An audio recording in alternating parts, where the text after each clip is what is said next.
नमस्कार, मैं अंजलि मिश्रा और स्वागत है आपका हमारे चैनल में। आपको बता दें कि पश्चिम बंगाल की मुख्यमंत्री ममता बनर्जी इस वक्त महाराष्ट्र के 3 दिवसीय दौरे पर है, जहां पर कल उनकी मुलाकात शिवसेना के लीडर आदित्य ठाकरे और वहीं पर संजय राउत से हुई और आज उनकी मुलाकात शरद पवार और साथ ही साथ कुछ ऐसे बुद्धिजीवी लोगों से होने वाली है, खासकर स्वरा भास्कर, जावेद अख्तर, जो आए दिन जो है सरकार को लेकर, देश को लेकर इस तरीके से कई सारे मामलों पर टिप्पणी करते नजर आते हैं और तंज कसते हुए नजर आते हैं। तो ऐसे में आप देख सकते हैं कि किस तरीके से ममता बनर्जी तीसरा मोर्चा बनाने की फिराक में है, जहां पर एक तरफ कांग्रेस से उनकी दूरी बन रही है तो वहीं दूसरी तरफ जो है वो दूसरी पार्टी जो है महाराष्ट्र में जो शिवसेना है उससे गठबंधन करने के लिए आप कह सकते हैं कि एक तरह से उनके साथ आने की तैयारी में जुट चुकी है। और वही महाराष्ट्र जो पहले भारत को सही रास्ता दिखाता था, वही महाराष्ट्र अब आज के वक्त में पश्चिम बंगाल को फॉलो करने लगा है। और ये बात जो है, ये टिप्पणी जो है मोहित कंबोज ने अपने ट्वीट के जरिए की है। आपको बता दें कि मोहित कंबोज ने ट्वीट करके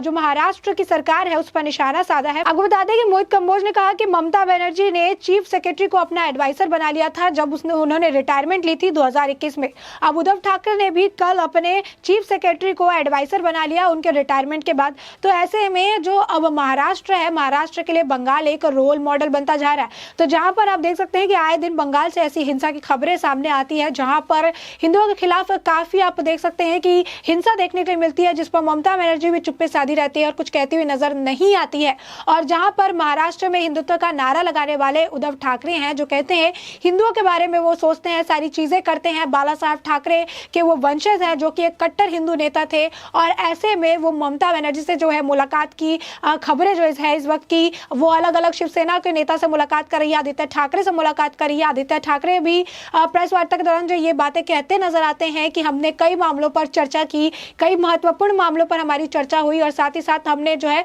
टूरिज्म को लेकर भी चर्चा की। लेकिन और कौन से ऐसे मामले थे जिन पर चर्चा हुई है उसको लेकर वो कुछ कहते हुए नजर नहीं आए, जिस पर ये साफ तौर से समझ में आ रहा है कि ममता बनर्जी अब ये तीसरा मोर्चा बनाने की फिराक में है, क्योंकि उनकी जो दूरी है वो कांग्रेस से बन गई है। और ऐसे में महाराष्ट्र में इस वक्त जैसे हालात है, जिस तरीके से बार बार कहा जा रहा है कि गठबंधन ज्यादा दिन टिकने वाला नहीं है, गठबंधन जल्दी टूट जाएगा, महाराष्ट्र में जो है बीजेपी की सरकार बनेगी। ऐसे में महाराष्ट्र में जो पार्टी शिवसेना है, चाहे एनसीपी है, तो उनके मन में अब डर बैठ गया है। और ऐसे में उनको एक ऐसे आप कह सकते हैं कि अगर वो गठबंधन आगे बढ़ाते हैं या फिर इस तरीके से उनको काफी स्ट्रांग पार्टी की जरूरत होगी, जहां पर तृणमूल कांग्रेस उनको एक अच्छा विकल्प नजर आता है। तृणमूल कांग्रेस को भी महाराष्ट्र एक ऐसा विकल्प नजर आ रहा है जहां पर उनको ऐसा लगता है कि वो अपना जो विस्तार है वो कर सकते हैं। और ऐसे में महाराष्ट्र उनके लिए एक बेहतर विकल्प साबित हो सकता है। और खास आपको बता दें कि अब आने वाले कुछ ही महीनों में 5 अलग अलग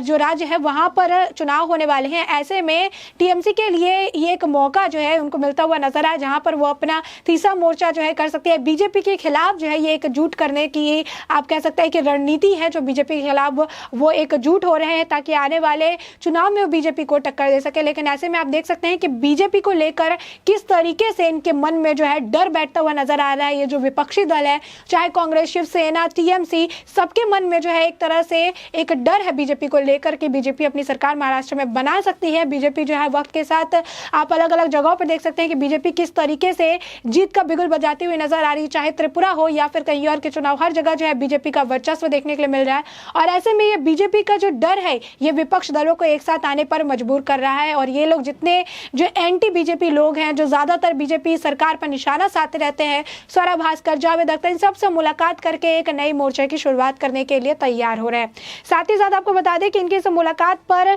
जो बीजेपी के राष्ट्रीय उपाध्यक्ष है दिलीप घोष, उन्होंने भी निशाना साधा है। उन्होंने कहा कि ममता बनर्जी के साथ इस वक्त कौन है। अभी महाराष्ट्र गई हैं, अच्छी बात है, बंगाल में तो हिंसा और हत्या की राजनीति हो ही रही है, उसका पाप धोने का मौका चाहिए उन्हें और यही कारण है कि वो इसलिए महाराष्ट्र गई हैं। साथ ही साथ उन्होंने कहा कि मुझे नहीं लगता है कि वहां से उन्हें कोई बड़े नेता मिलेंगे, सभी बड़े नेताओं ने उनसे दूरी बना रखी है। तो ऐसे आप देख सकते हैं कि दिलीप घोष भी जो है वो ममता बनर्जी पर निशाना साधते हुए नजर आ रहे हैं। कि दिलीप घोष भी कह रहे हैं कि जिस तरीके से पश्चिम बंगाल में हिंसा देखने के लिए मिली, हत्याओं का आडंबर देखने के लिए मिला, वैसे में महाराष्ट्र में भी अब इस तरीके से आप देख रहे हैं सरकार में काफी भूचाल आया हुआ है। महाराष्ट्र के कई सारे मंत्रियों पर, कई सारे नेताओं पर जो है अलग अलग भ्रष्टाचार के मामला निकल के सामने आ रहा है। तो ऐसे में वो सरकार जो है कमजोर होती हुई नजर आ रही है। और वहीं पर वो अब जो पश्चिम बंगाल है, जहां पर आए दिन हिंदुओं के खिलाफ जो है हिंसा, हत्या की खबरें सामने आती रहती है, वहीं महाराष्ट्र भी अब साधु के साथ मॉब लिंचिंग हो उस पर भी चुप्पी साध लेती है। कोई ऐसा एक मुद्दा हो, हिंसा का मामला हो, अमरावती में जिस तरीके से हिंसा हुई,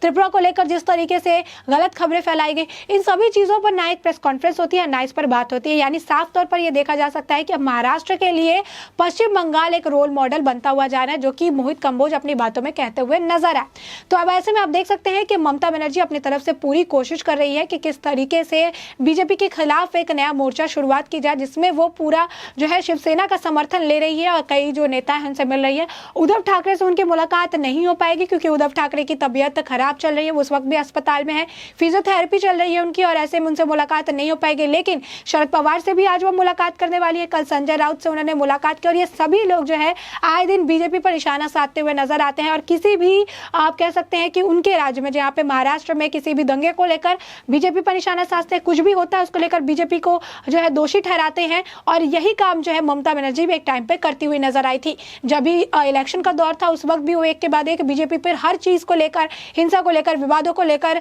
वो जो है बीजेपी के सिर पर सारा जो बेवड़ा है वो फोड़ती हुई नजर आती थी। अब त्रिपुरा में भी इसी तरीके के उनके बयान निकलकर सामने आए थे कि बीजेपी लोगों को जो है भड़काती है, बीजेपी लोगों को जो इन्फ्लुएंस करने की कोशिश करती है, वहां पर भाजपा के लोग लाठी और चाकू लेकर खुलेआम घूमते हैं। तो आप देख सकते हैं कि दोनों जो है एक ही मानसिकता के लोग हैं और ये दोनों अब साथ में मिलकर जो है बीजेपी के खिलाफ मोर्चा निकालने की कोशिश कर रहे हैं। यानी बीजेपी को लेकर इनके मन में जो डर है वो साफ तौर पर देखने के लिए मिल रहा है। ऐसे में आपको बता दें कि कल जब उनकी मुलाकात आदित्य ठाकरे से हुई और साथ ही साथ संजय राउत से, तो उनका महाराष्ट्र आने पर भव्य स्वागत किया गया और आदित्य ठाकरे जो है वहां पर हर वक्त जो है मौजूद थे, ममता बनर्जी के आने के इंतजार में थे। और ऐसे में आप देख सकते हैं कि देश भर में तृणमूल कांग्रेस किस तरीके से अपने विस्तार में जुटी हुई है। पश्चिम बंगाल के बाद जो है अब वो बाहर के तरफ पांव रखने की फिराक में है। ऐसे में जो त्रिपुरा है वहां पर भी उन्होंने कोशिश की थी, अब महाराष्ट्र में उनकी कोशिश जो है वो जारी है। साथ ही साथ आपको बता दें कि इसे लेकर जो मंत्री आदित्य ठाकरे हैं उन्होंने क्या कही, आपको बताते हैं कि आदित्य ठाकरे ने साफ तौर पर यह बात कहा। उन्होंने कहा कि हमारी दोस्ती जो है बहुत पुरानी है,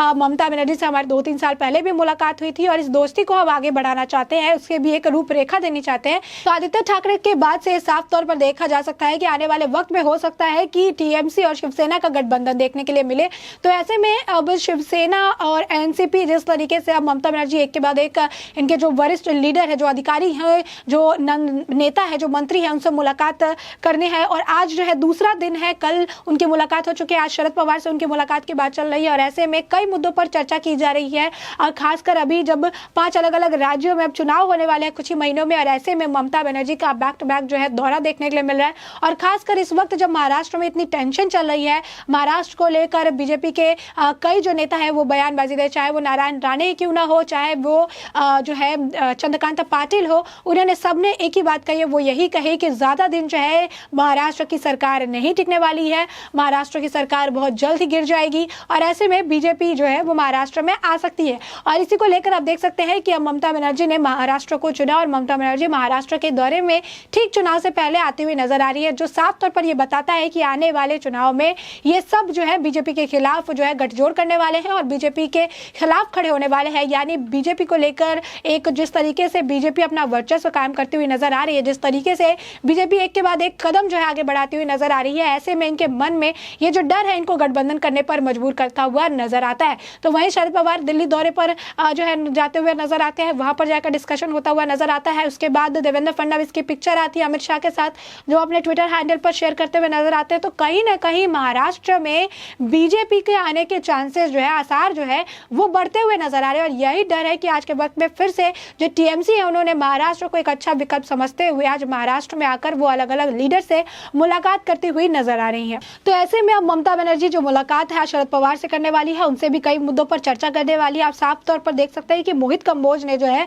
अब ये बता दिया है कि महाराष्ट्र पूरे तरीके से पश्चिम बंगाल को एक रोल मॉडल के तौर पर देख रहा है और पश्चिम बंगाल को फॉलो करते हुए नजर आ रहा है। वहीं पर जो दिलीप घोष है उन्होंने भी साफ ये कर दिया है कि ममता बनर्जी के जिस तरीके से बंगाल में डेमोक्रेसी का गला घोट दिया है, बंगाल में जिस तरीके से हिंसा देखने के लिए मिले, बंगाल में जिस तरीके से हत्याएं हुई, वहीं पर जो महाराष्ट्र है वहां पर दंगे देखने के लिए मिले, वहां पर किस तरीके से साधु की जो मॉब लिंचिंग हुई, ना वहां पर कोई कुछ कहता हुआ नजर आता है और ना पश्चिम बंगाल में इस तरीके की किसी चीज को लेकर बात होती हुई नजर आती है। आए दिन ममता बनर्जी पर तुष्टिकरण की राजनीति के जो आरोप लगते आते हैं कि वो थोड़ा फेवरिज्म करती है, मुस्लिम की तरफ उनका झुकाव ज्यादा है। तो वहीं उद्धव ठाकरे जो है वो अपने आप को हिंदुत्व के एक लीडर मानते हैं और ऐसे में जब साधु के साथ मॉब लिंचिंग होती है तो वो चुप्पी साधे रहते हैं। आपको बता दें कि नवाब मलिक भी इन पूरे मुद्दे पर टिप्पणी करते नजर आए कि बिना कांग्रेस के गठबंधन होना संभव नहीं है। तो इसके लिए टीएमसी को भी एक बड़ा झटका लगा, क्योंकि नवाब मलिक इस तरीके से बयानबाजी करते रहते और इस तरीके से टीएमसी के जिस तरीके से ममता बनर्जी ने मुलाकात की उस पर ही उनका ये टिप्पणी आना कि कांग्रेस के बिना ये संभव नहीं है, ये कहीं ना कहीं दिखाता है कि महाराष्ट्र में आने वाले वक्त में सियासत काफी ज्यादा जो है चरम पर होने वाली, काफी ज्यादा जो है सियासत गर्म होने वाली है। और ऐसे में ये तो साफ हो गया कि टीएमसी जो है अपना विस्तार चाहती है, ममता बनर्जी तीसरा मोर्चा चाहती है और वो भी बीजेपी के खिलाफ चाहती है। और यही कारण है कि बीजेपी का डर जो है अब टीएमसी या फिर विपक्षी दल आप कह सकते हैं शिवसेना और एनसीपी को एक साथ एकजुट आने पर मजबूर करता हुआ नजर आ रहा है। अब ऐसे में ये आने वाले वक्त में ही साफ हो पाएगा कि आखिर शरद पवार से उनकी क्या जो मुद्दे हैं उन पर चर्चा होने वाली है और क्या सच में इसी तरीके से जो मुलाकात हो रही है ये तीसरे मोर्चे का संकेत है। तो इस पूरे मुद्दे पर आपकी जो भी राय हो हमें कमेंट सेक्शन में कमेंट करके जरूर बताएं।